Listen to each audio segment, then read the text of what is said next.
Muy buenas tardes, alumnos. Los saluda el doctor Mardonio Euskatie, cirujano de tórax y cardiovascular del Hospital Almenara.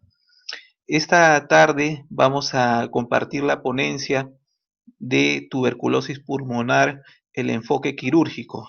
Entonces, vamos a empezar con algunos conceptos básicos que ustedes ya los conocen de la tuberculosis. La tuberculosis, como ustedes bien saben, es una enfermedad infecciosa causada por el Mycobacterium tuberculoso, caracterizado por la formación de granulomas en los tejidos, principalmente en los pulmones, y que también puede tener afectaciones extrapulmonares, en primer lugar como la afectación ganglionar, la tuberculosis ganglionar, y en segundo lugar la tuberculosis pleural. ¿Ok? Es la formación de estos granulomas caseificantes con ese infiltrado linfoplasmocitario que hay alrededor de los mismos. Esta enfermedad, como ustedes bien saben, es de curso crónica y puede conducir a la muerte si no tiene tratamiento. El bacilo de Hodge es el agente etiológico, es un bacilo intracelular aerobio obligado que induce una respuesta granulomatosa por parte del huésped y su tasa de crecimiento es lenta. La transmisión es a través de estas gotitas de flush por vía aérea y que generalmente este bacilo de Koch se anida a nivel de los segmentos apicales del lóbulo inferior y a nivel del segmento anterior y posterior de los lóbulos superiores. En cuanto a la historia, tenemos que esta enfermedad causó la gran plaga blanca a inicios del siglo XVII, ¿no? Con la extensión de la tuberculosis por toda Europa. Muchos países europeos fueron tremendamente afectados, la mortalidad era sumamente alta. Y en el año 1882, Carlo Forlanini en Italia, realiza la primera medida quirúrgica terapéutica para lo que es tuberculosis a través de la creación del neumotórax artificial intrapleural, que consistía en las inyecciones repetidas de aire a nivel de las regiones superiores, espacio pleural, con la finalidad de hacer la colapsoterapia. ¿En qué consiste la colapsoterapia? Este neumotórax artificial repetido cada 2 semanas tenía por finalidad sellar, cerrar, colapsar completamente las cavernas tuberculosas que generalmente se formaban a nivel de los lóbulos superiores, de los segmentos apicales de los lóbulos superiores. Entonces, esas inyecciones repetidas cada 2 semanas tenían por finalidad colapsar estas cavernas y generar una fibrosis posterior después de, digamos, haber realizado en varias sesiones esta colapsoterapia. Recordar, a esto se le llamó neumotórax artificial intrapleural. Después, en el año 1882, en ese mismo año en Alemania, Robert Koch identifica el bacilo tuberculoso. En 1885, 3 años después, Edouard Bernard de Serenville describe por primera vez la técnica de toracoplastía. Tuffier en 1891 realiza la primera técnica de apicolisis y Delorme en Francia la primera decorticación pulmonar por tuberculosis. En 1895 Röntgen descubre en Alemania los rayos X. Se realiza en 1902 el primer plumbaje extrapleural, que ahora vamos a revisar qué es el plumbaje en Alemania por Schelange. Y Jacobeus en Suecia realiza la primera neumolisis a nivel parietal por vía toracoscópica. Ojo, por vía toracoscópica, Jacobeus en Suecia en 1912 realiza la neumolisis intrapleural cerrada, que ahora vamos a revisar también. Lilienthal en el año 1933 realiza la primera neumonectomía y la primera lobectomía es realizada en el año 1935 por Friedlander en Estados Unidos. En 1944 se aísla por primera vez la streptomicina y en 1952 se prueba la eficacia de la isoniazida por Rovisec en Estados Unidos, ¿ok? Entonces, existe una era pre-streptomicina y una era post-streptomicina. La era pre-streptomicina, que fue eh, eh, antes de, digamos, de los años 1950, todo fue colapsoterapia. Hay una era de prestreptomicina del manejo quirúrgico de la tuberculosis que vamos a revisar esta tarde, y hay una era post-streptomicina después de los 50, de 1950, que era ya, digamos, el perfeccionamiento de las técnicas de resección pulmonar para lo que es secuelas de tuberculosis. Ahora vamos a revisar también. ¿Ok?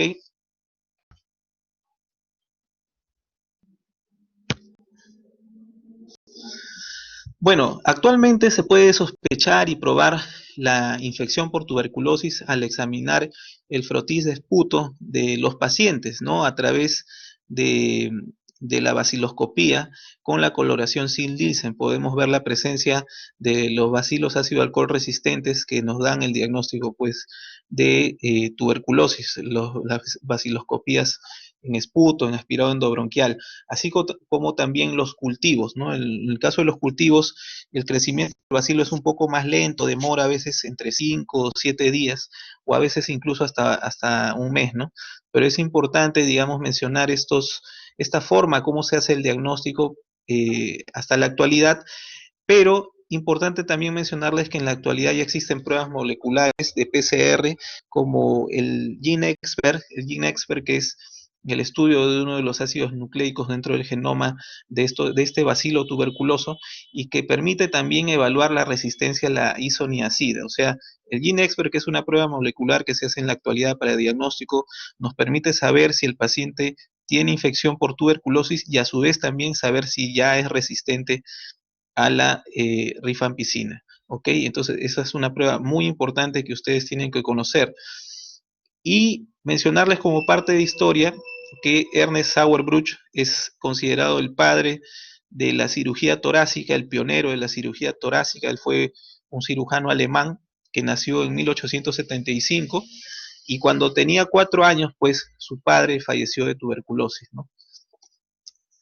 Ese fue uno de los motores que lo llevó a ser cirujano y posteriormente el pionero de la cirugía torácica.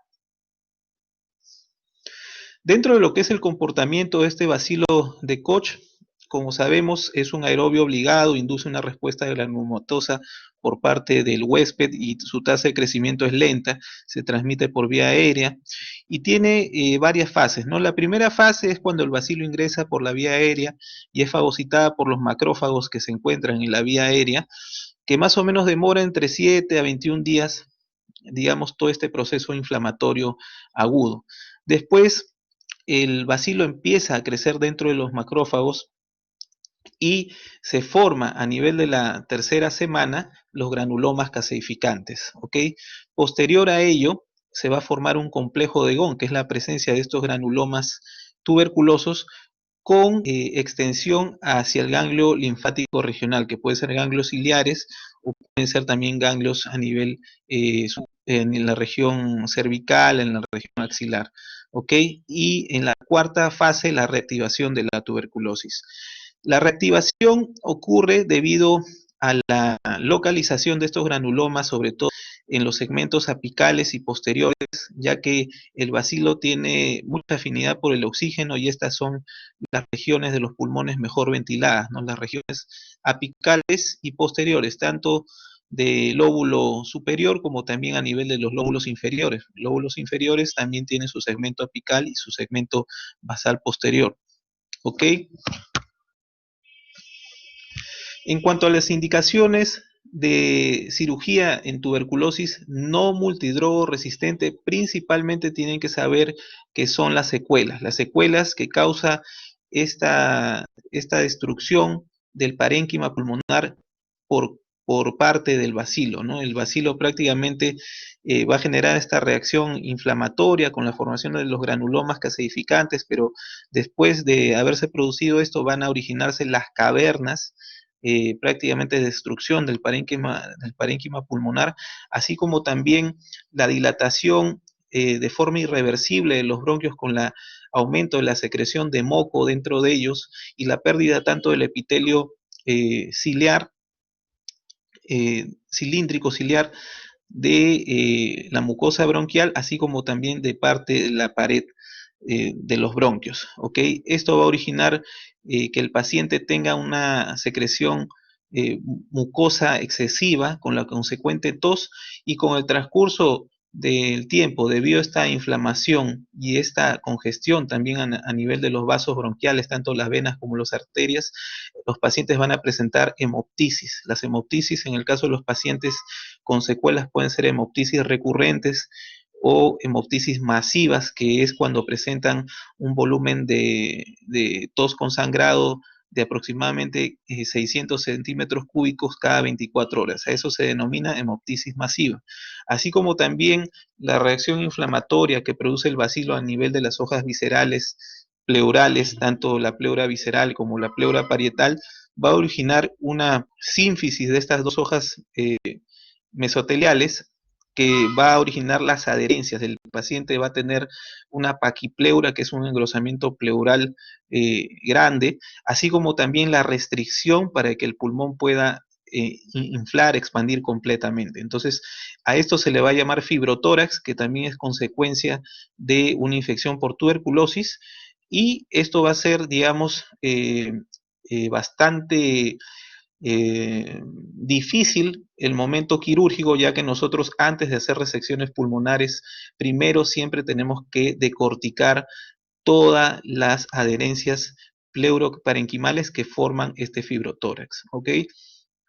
Así como también la presencia de micetomas pulmonares. ¿Qué son los micetomas? Es la colonización de estas cavernas tuberculosas por un hongo específico, que es el Aspergillus fumigatus, que es un hongo que se encuentra en el ambiente y que prácticamente en estos pacientes que están inmuno comprometidos va a colonizar estas zonas de cavernas, haciendo que los pacientes puedan presentar hemoptisis recurrentes y masivas debido pues a la congestión de los vasos bronquiales, ¿ok?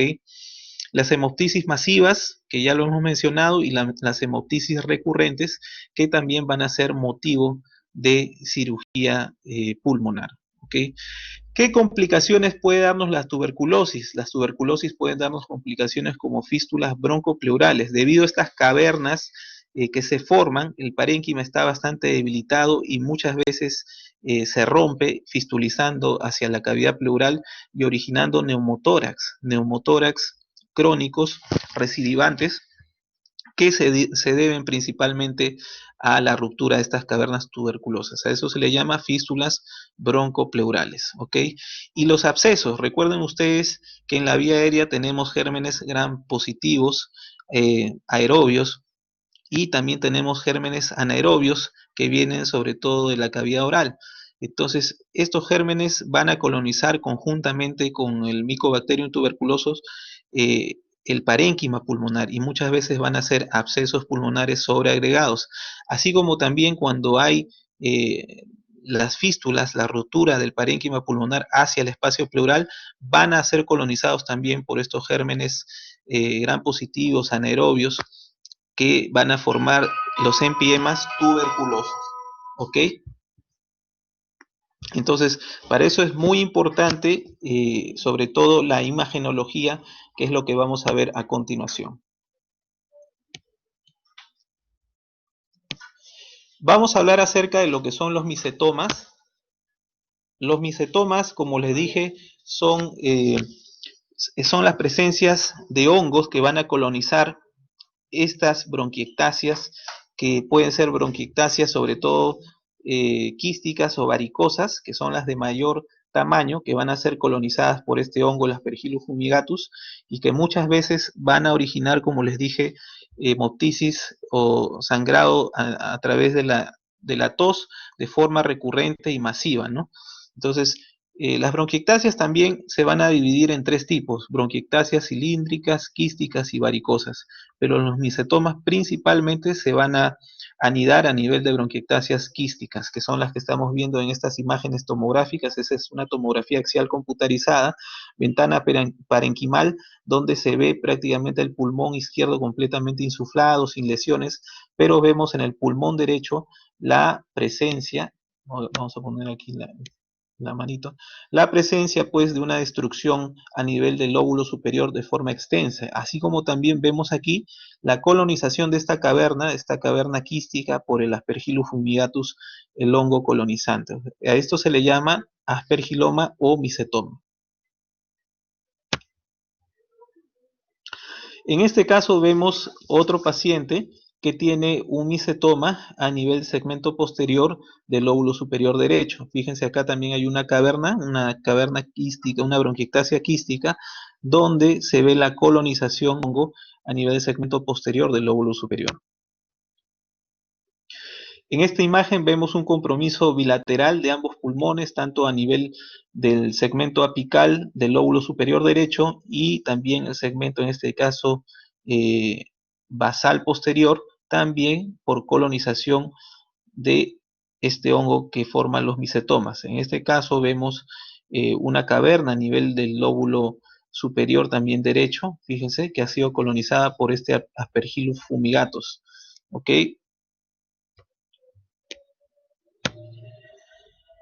Las bronquiectasias, como les dije, pueden ser cilíndricas, quísticas, varicosas, y lo que ya hemos descrito también aumenta la mucosidad y hay un daño de forma irreversible del epitelio bronquial, ¿no? Así como hay destrucción de la pared, hay infiltrados también linfocitarios, sobre todo en esta zona a nivel de la mucosa. Los pacientes con bronquiectasias van a presentar principalmente broncorrea, tos con expectoración mucopurulenta, así como también dolor torácico. Hay que diferenciar siempre las bronquiectasias secuelares por tuberculosis de las bronquiectasias congénitas, que muchas veces pueden presentarse también en pacientes jóvenes, ¿no? Que son pacientes que desde niños han tenido bronquiectasias congénitas. Sobre todo las bronquiectasias congénitas se van a formar a nivel de los lóbulos inferiores de los pulmones, de los lóbulos inferiores.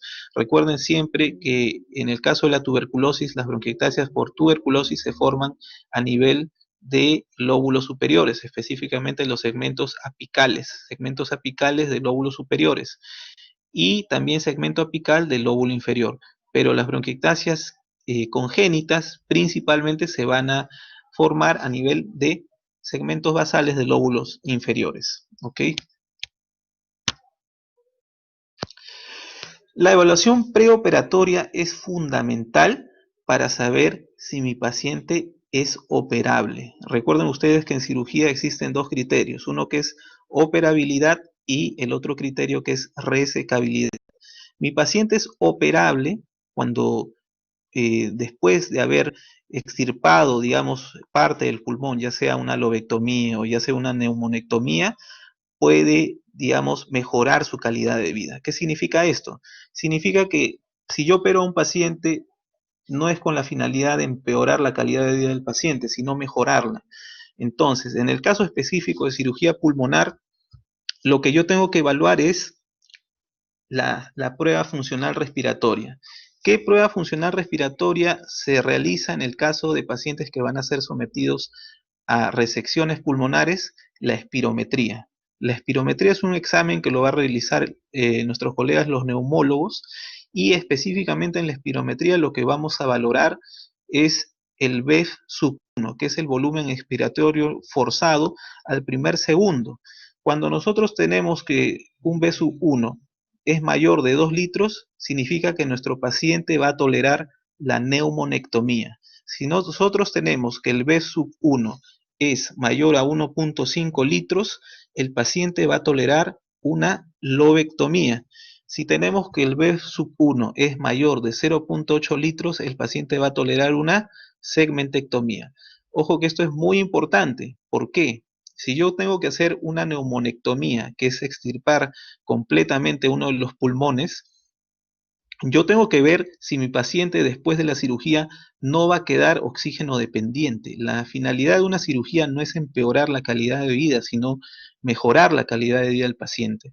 Entonces, si yo tengo que mi paciente necesita una neumonectomía porque hay un compromiso extenso de todo el pulmón, por ejemplo, el lado derecho, y me da en la espirometría un B sub 1 de 1.5. ¿Ustedes qué dicen? ¿Lo opero o no lo opero? En este caso, no podría operarlo, porque yo sé que después de la cirugía el paciente va a quedar dependiente de oxígeno, o sea que prácticamente tal vez en reposo no requiere oxígeno, pero si el paciente quiere caminar, quiere hacer sus actividades cotidianas con normalidad, pues lo más probable es que se va a sentir agitado, va a tener disnea a moderados leves esfuerzos y va a necesitar oxígeno. Entonces, eso es empeorar la calidad de vida del paciente. Entonces, en los casos de pacientes que tienen un B1, digamos, que no concuerda con la cirugía resectiva que se va a realizar, es mejor en esos casos no operar. Pero ustedes me dirán, doctor, pero si no lo opera, ¿cómo va a quedar pues el caso del paciente que hace hemoptisis recurrentes, hemoptisis masivas? En esos casos lo que se realiza son embolizaciones bronquiales que en mi hospital lo hace el servicio de radiología intervencionista. ¿En qué consiste este procedimiento? Consiste en ingresar a través de la arteria femoral de forma percutánea con unas guías y unos catéteres hasta localizarnos a nivel de la arteria torácica descendente, que es donde nacen las arterias bronquiales, y específicamente teniendo localizado las bronquiectasias, por ejemplo, en el lóbulo superior derecho, vamos a ingresar con el catéter previa instilación de contraste para poder identificar cuáles son las arterias bronquiales que están irrigando la región del lóbulo superior derecho. Una vez que son localizadas, se va a instilar una embolizante, un material embolizante, que generalmente el que se usa es el cianocrilato, y se va a sellar, se va a cerrar completamente el flujo arterial a nivel de esta zona del pulmón. De esa forma, el paciente ya no va a presentar hemoptisis masiva ni recurrente, va a quedar controlado. Después de haber hecho estas embolizaciones, puede que el paciente después de unos 4 o 6 meses vuelva a presentar un nuevo episodio y tiene que ser manejado constantemente con estas embolizaciones bronquiales, ya que como hemos dicho, el paciente realmente no es operable por tener un B sub 1 inferior al que necesita para una cirugía de esta envergadura, ¿no? De resección de este pulmón. Ok, entonces vuelvo a repetir, B sub 1 mayor de 2 litros, mi paciente va a tolerar una neumonectomía. Ok, B sub 1 mayor de 2 litros, mi paciente va a tolerar una neumonectomía. B sub 1 mayor de 1.5 litros, mi paciente va a tolerar una lobectomía. B sub 1 mayor de 0.8 litros, mi paciente va a tolerar una segmentectomía. No se olviden de esto, por favor. En cuanto a la técnica quirúrgica, existe una era pre-streptomicina antes del año 1950 que era manejado en la mayoría de los casos con colapsoterapia, que tiene muchas técnicas la colapsoterapia. Ya hemos escuchado que el padre de la técnica de colapsoterapia fue Carlo Forni de Pavia en Italia. Fue el primero en describir la técnica que realizó. Inicialmente fue un neumotórax artificial intrapleural, que también ya se los he mencionado. Y en cuanto a la era post-streptomicina, que fue después del año 1950, se empezó a realizar las resecciones pulmonares a través de una segmentectomía, lobectomía, neumonectomía. ¿Cuáles eran los principios de esta técnica quirúrgica? Primero, remover el tejido enfermo. Segundo, mantener la función pulmonar, no dejar oxígeno dependiente a mi paciente, no empeorar la calidad de vida de mi paciente. Y tercero, que la tuberculosis no esté activa. Esos eran los principios para poder realizar las técnicas de resección pulmonar. Y dentro de ellas, pues las lobectomías, neumonectomías y segmentectomías.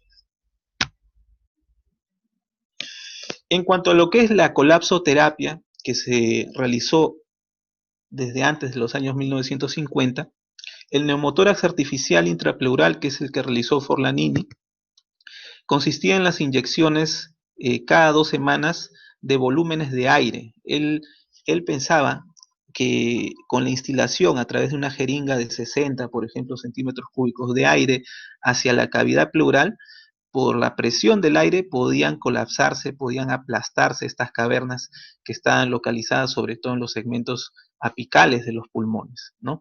Pero había después la observación de que en algunos casos, a pesar de la instilación del aire, estas cavernas no se colapsaban. Entonces se vio que era porque había la presencia de adherencias. Las adherencias son, digamos, fibrosis que se forman entre la pleura parietal y la pleura visceral que sujetan al pulmón, no permiten que el pulmón descienda, sino lo mantienen sujetado a la región, digamos, a la pleura parietal, no permiten que estas cavernas se colapsen.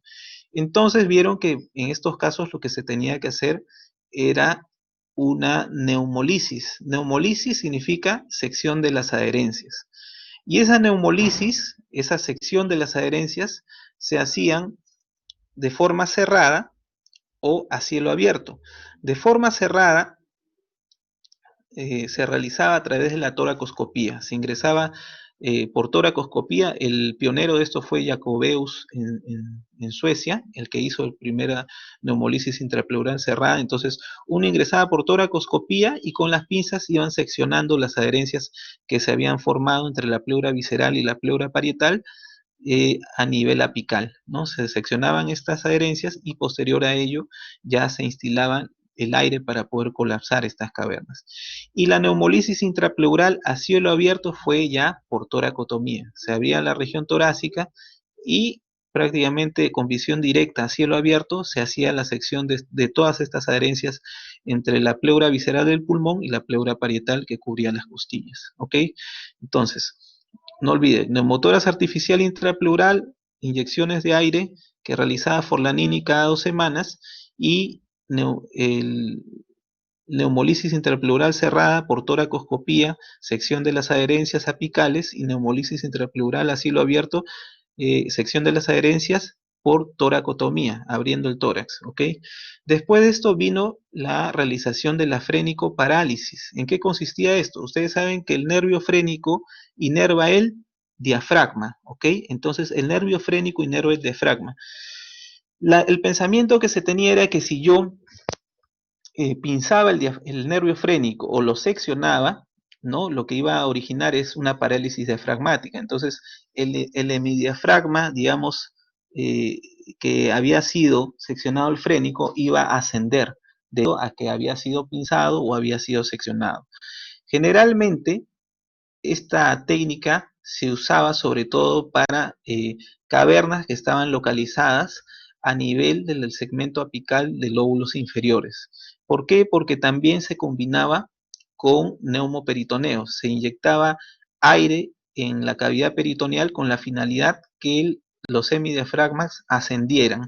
Y de esa forma, pues, con el ascenso de los semidiafragmas, se colapsaban, se aplastaban las cavernas que podían estar localizadas sobre todo a nivel de los segmentos apicales de los lóbulos inferiores. Entonces, esta técnica frénico-parálisis, principalmente asociada con neumoperitoneo, se utilizaba sobre todo para bronquiectasias o cavernas de lóbulos inferiores, específicamente el segmento apical de lóbulos inferiores, ¿ok? Y la toracoplastía, que consistía en la resección de arcos costales posteriores, que incluso se realizaban desde el segundo arco hasta el noveno arco costal posterior, con la finalidad de reducir eh, este espacio, digamos, remanente que quedaba. Y al reducir este espacio remanente también se aplastaban las cavernas que estaban en el pulmón, ¿no? Entonces, era la resección de arcos costales posteriores con la finalidad de reducir eh, la cavidad pleural que contenía a este pulmón que tenía cavernas, sobre todo en la región apical, ¿ok? Y el colapso por presión directa, que era una técnica en la cual se creaba un espacio a nivel del espacio pleural que iba a ser rellenado con ya sea músculo o ya sea grasa o ya sea material de plástico con la finalidad de hacer una presión directa, tal como lo dice, de estas cavernas que estaban localizadas sobre todo en segmentos apicales. A esto se le llamaba plombaje, ¿ok? Plombaje. Plombaje, ya sea, vuelvo a repetir, con músculo, con grasa, con material plástico, a veces utilizaban unas esferas que se llaman esferas de lucita de plástico, y también a veces se llenaba también de un aceite, a eso se le llamaba oleotórax, ¿ok? Oleotórax. Entonces, ahora vamos a revisar uno por uno cada una de estas técnicas para que ustedes sepan de qué se trata.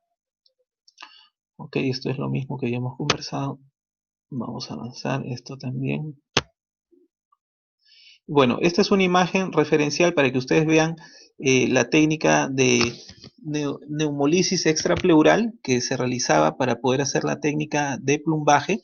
Específicamente en este caso lo que se utilizó fue músculo. El músculo pectoral mayor fue desinsertado, manteniendo el pedículo vascular para que no se isquemice, y se fue colocado prácticamente debajo de las costillas, ¿no? Se preservó el van intercostal en estas costillas que fueron, digamos, espaciadas, y se coloca prácticamente debajo de las costillas este flap muscular con la finalidad de que aplaste de forma extrapleural estas cavernas. En este caso, fíjense cómo no se ha colocado músculo, sino se sacó grasa, esta es grasa, de la región glútea o la región también abdominal, ¿no? O en el caso también de que el paciente tuviera un lipoma, tal como describe la literatura, también se usó para colocarlo directamente hacia la zona donde se encontraban las cavernas pulmonares con la finalidad de hacer la presión directa. En este caso lo que se utilizó fue grasa. Esta es la técnica de plumbaje, ¿ok? Plumbaje con grasa. Esta es la frenisectomía. Se ha prácticamente abulsionado completamente el nervio frénico. Recuerden que el nervio frénico se encuentra por delante del escaleno anterior. Entonces prácticamente en este caso ha sido enrollado el nervio frénico y abulsionado con la finalidad de originar una parálisis frénica, que el hemidiafragma de este lado ascienda y de esa forma colapsen las cavernas que pudieran estar localizadas, sobre todo en segmentos apicales de lóbulos inferiores, en este caso el lado derecho. Y las indicaciones de toracoplastía son las siguientes: cavernas en el lóbulo superior, enfermedad fibrocaseosa extensa, tuberculosis bronquial con caverna en una zona de atelectasia. Cuando se ha realizado un neumotórax artificial, o sea, se ha inyectado el aire en esta cavidad pleural, pero ha sido inefectivo o abandonado precozmente, también se podía echar mano de esta técnica de toracoplastía. O como método compensatorio post cirugía de resección, en los casos, por ejemplo, de que se hacía lobectomía o neumonectomías y quedaba demasiada cavidad residual en la cavidad pleural residual, se sacaban algunos segmentos costales de los arcos posteriores con la finalidad de reducir esta cavidad remanente.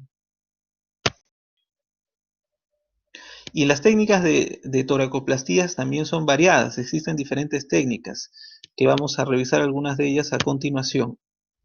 Esta es la técnica de Brauer-Friedrich, la toracoplastía de Brauer-Friedrich, en la cual prácticamente se realizaba en forma de U, una incisión en forma de U, que iba pues desde la línea paravertebral, en este caso el lado izquierdo, hasta el sexto o séptimo espacio intercostal con dirección a la línea axilar anterior. Y prácticamente todos estos segmentos costales de los arcos costales posteriores, desde el segundo arco costal posterior hasta el sexto, séptimo, eran resecados. ¿Ok?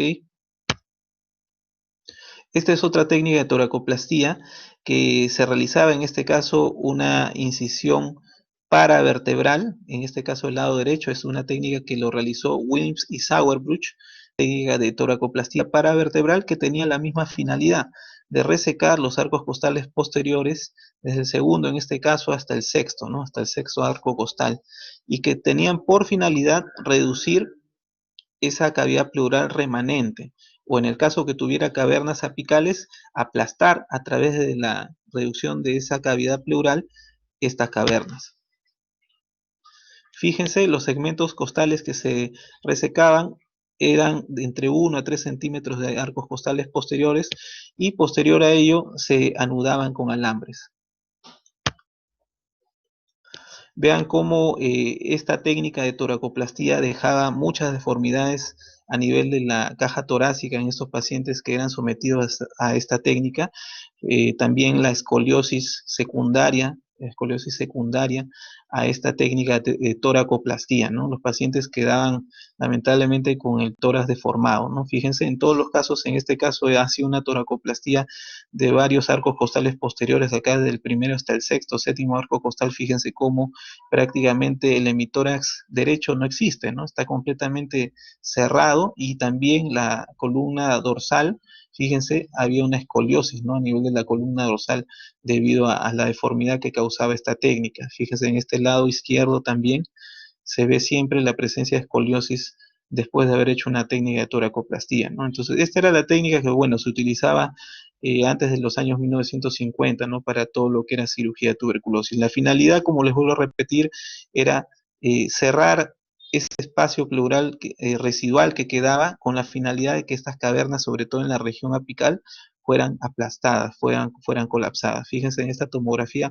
es un paciente que fue intervenido muchos años atrás eh, a través de esa técnica de toracoplastía, y fíjense cómo queda, ¿no? Prácticamente no hay hemitórax derecho, ¿no?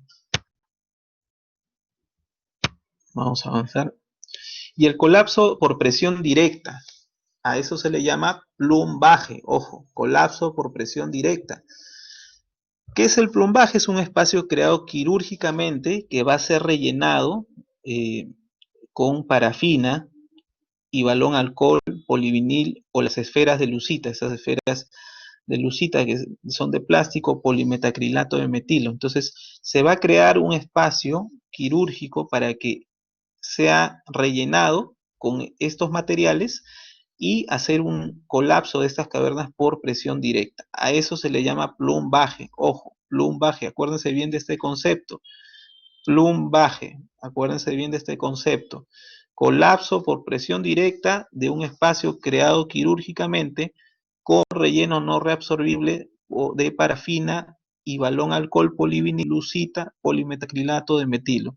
¿Que se usaba para qué? Para las lesiones que estaban localizadas a nivel de lóbulos superiores, con cavernas centrales en pacientes en mal estado general, o lesiones en ambos lóbulos superiores bilaterales asociados a otro procedimiento colapsoterápico, ¿no? Por ejemplo, si el paciente había recibido pues un neumotórax artificial intrapleural que había sido inefectivo, también se podía hacer posterior a ello esta técnica de colapso por presión directa por la técnica de plumbaje, ¿ok?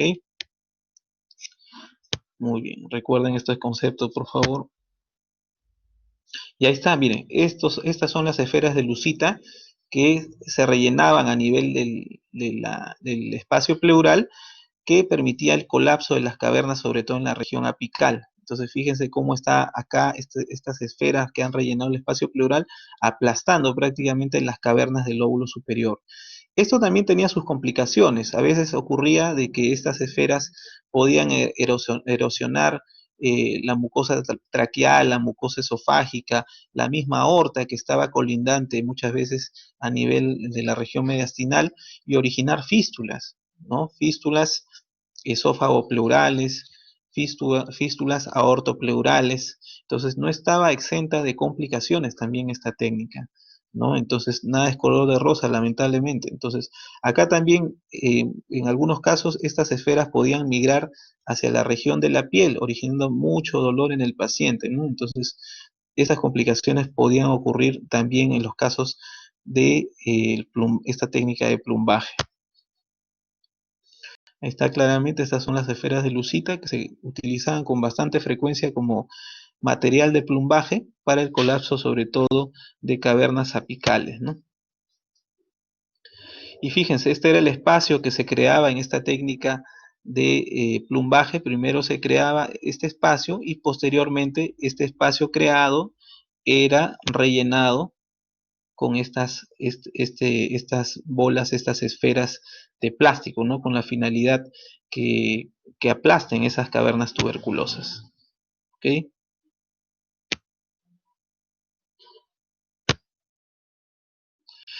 Y las complicaciones de la toracoplastía eran las siguientes, ¿no? En el acto operatorio específicamente hablando, la perforación a nivel pleural, las lesiones vasculares, también lesiones nerviosas. Recuerden sobre todo que las regiones apicales están colindantes con el plexo braquial, a veces podía haber lesiones de plexo braquial, y lesiones vasculares pues podían devenir también en shock hipovolémico, shock en el intraoperatorio.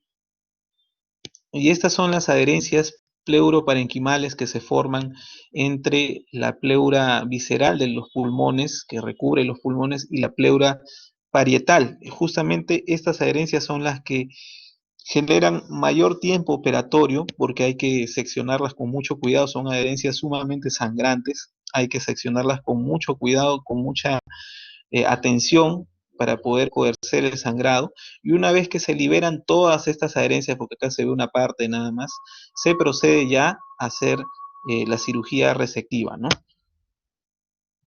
Fíjense en este caso cómo prácticamente hay la formación de una paquipleura, este es un fibrotórax, hay la presencia de paquipleura a nivel de la hoja parietal y visceral de los pulmones, y también acá hay una formación de un micetoma, ¿no? Esa es una ventana mediastinal. Y en el caso, pues, de estas paquipleuras, lo que primero se tenía que hacer es la decorticación pulmonar. ¿En qué consistía la decorticación pulmonar? Consistía en extirpar toda esta paquipleura, o sea, liberar esta coraza que impedía, pues, que el pulmón se infle completamente. Entonces, nosotros teníamos que quitar toda la cáscara, por llamarlo de alguna forma, que cubría toda esta pleura parietal, después también quitar la cáscara de la pleura visceral, y en algunos casos estos fibrotoras podían contener incluso zonas loculadas y pus, ¿no? Entonces, esas zonas loculadas y pus, que eran producto de la reacción inflamatoria, tenían también que ser evacuadas, ¿no? Para poder, digamos, tener una mejor visualización para hacer la decorticación de la hoja visceral. Y en algunos casos en los cuales los pacientes presentaban empiemas crónicos, prácticamente ya había habido fístulas broncopleurales con colonización de tanto el micobacterium como gérmenes aerobios, anaerobios del espacio pleural, pacientes tenían empiemas crónicos, y lamentablemente en el caso de empiemas crónicos no quedaba otra cosa más que hacer una ventana pleural. Esta es una ventana pleural que se realiza sobre todo en pacientes que han tenido empiemas crónicos, en este caso por tuberculosis, en la cual se resecan dos segmentos costales laterales y prácticamente se va a generar una fístula pleurocutánea, ¿no? Con la finalidad de que esta región infectada de la cavidad pleural sea diariamente irrigada con suero salino fisiológico, y obviamente el paciente también va a recibir antibiótico terapia endovenosa, con la finalidad que poco a poco este espacio pleural contaminado, infectado, pueda ir limpiándose, ¿no? Así como también el paciente, digamos, que tenga una fístula broncopleural, tiene que sellarse esa fístula broncopleural con la finalidad que no siga contaminando la cavidad pleural, ¿no? Esta ventana pleural por lo general cierra en un promedio entre 6 meses a un año. Llegan a cerrar estas ventanas que se realizan quirúrgicamente con la finalidad de desinfectar la zona de la cavidad pleural, ¿no? Pero sí es una cirugía, digamos, a veces invalidante, ¿no? Que deja con algunas secuelas al paciente. ¿Ok? Entonces, de esta diapositiva, lo más importante que ustedes fijen es que con el tratamiento médico farmacológico, el paciente, por ejemplo, que tenía tuberculosis multidrogo resistente, tenía una cura de menos del 50%. Pero cuando se asociaba el tratamiento médico con la cirugía, el paciente tenía una cura hasta más del 90%. ¿Ok? Eso es importante que ustedes lo sepan. Entonces, ¿cuáles son los principios de la cirugía resectiva de tejido pulmonar? ¿Cuáles son los principios? Los principios son, primero, que sean lesiones localizadas, que estén localizadas a nivel del lóbulo superior, del lóbulo inferior, pero que estén localizadas. Si yo tengo un compromiso difuso, bilateral, de ambos pulmones, definitivamente mi paciente no es quirúrgico. lamentablemente no es quirúrgico y en ese caso solamente queda echar mano de las embolizaciones bronquiales para poder controlar las complicaciones de hemoptisis masivas o recurrentes. Recuerden, las lesiones tienen que ser localizadas, no pueden ser difusas. Si hay lesiones difusas, el paciente ya no es quirúrgico, ¿ok? Lo segundo es que el tratamiento preparatorio que mi paciente haya recibido farmacológico sea por lo menos de 3 meses, por lo menos de 3 meses con tratamiento farmacológico antituberculoso hasta 6 meses y que tenga un BK negativo, un Q negativo, es lo ideal antes de la cirugía, ¿ok? Y después de haber hecho la resección quirúrgica de estas secuelas pulmonares no significa que mi paciente va a estar libre del tema farmacológico. Después de la cirugía yo todavía tengo que dar tratamiento farmacológico por un año con fármacos antituberculosos a mi paciente. Tercero, preservar la función pulmonar. Ya saben que no podemos empeorar la calidad de vida de los pacientes, tenemos que mejorar la calidad de vida de los pacientes. Y el objetivo de todo esto es disminuir la carga basilar, ya que en estas lesiones cavernosas que se forman a nivel del parénquima pulmonar, la carga basilar es muy alta y eso genera muchas veces, después de un tratamiento en el cual el paciente tiene sus becas negativos posteriormente, que haya recaídas. Por eso mismo es importante las cirugías resectivas en el caso de estas secuelas de haber cavernas a nivel del parénquima pulmonar. ¿Ok?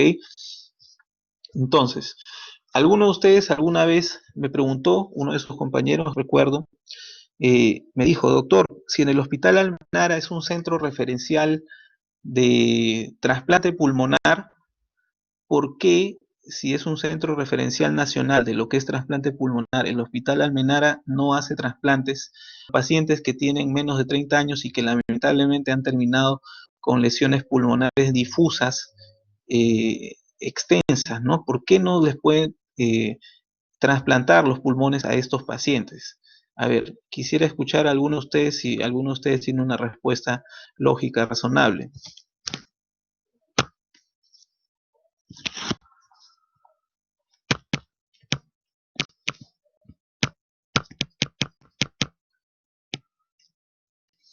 A ver, ¿quién me dice? ¿Algún voluntario que me diga por qué en el caso de los pacientes con tuberculosis que tengan lesiones difusas, extensas en ambos pulmones, no podría ser un candidato para una cirugía de trasplante pulmonar?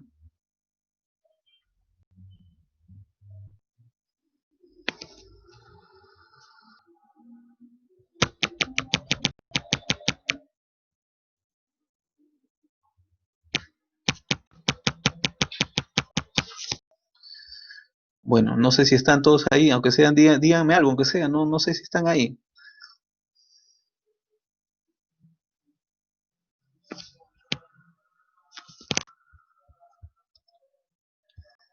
Bueno, bueno, principalmente alumnos es por el tema de la inmunosupresión. Todos los pacientes que son trasplantados, ya sea de pulmón, ya sea de hígado, ya sea de riñón, de corazón, van a necesitar inmunosupresores. Y recuerden ustedes que todo paciente que ha sido infectado de tuberculosis tiene de todas maneras la tuberculosis latente, sobre todo a nivel del sistema linfático, ¿ok? Entonces, si yo trasplanto a un paciente eh, de los pulmones que ha tenido secuelas difusas, ha destruido los dos pulmones y por eso lo voy a trasplantar, el paciente al recibir la inmunosupresión, pues prácticamente el bacilo va a reactivarse y lo que va a originar es destrucción del nuevo pulmón trasplantado. Por ese motivo es lamentablemente una contraindicación para lo que es cirugía de trasplante pulmonar. ¿Ok?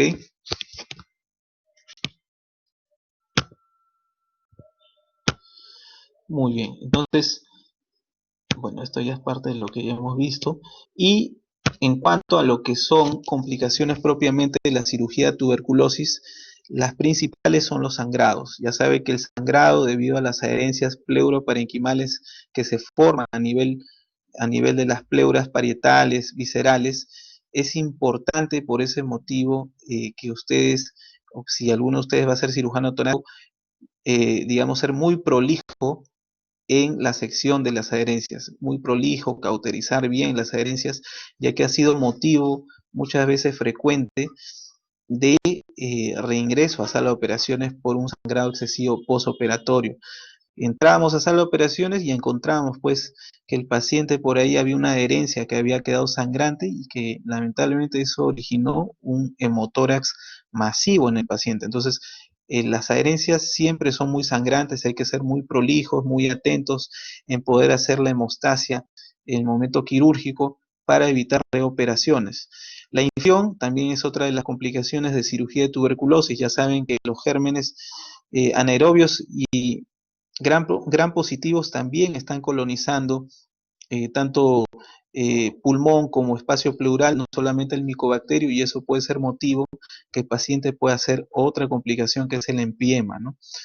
Las fístulas broncopleurales es un tejido bronquial inflamatorio colonizado por gérmenes que fácilmente es muy friable y los pacientes pueden hacer comunicaciones entre la vía aérea y el espacio pleural.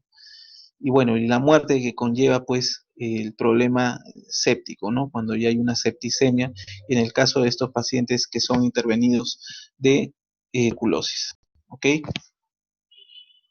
Muy bien, alumnos, yo les agradezco por la atención, espero que esta clase haya sido de provecho para ustedes.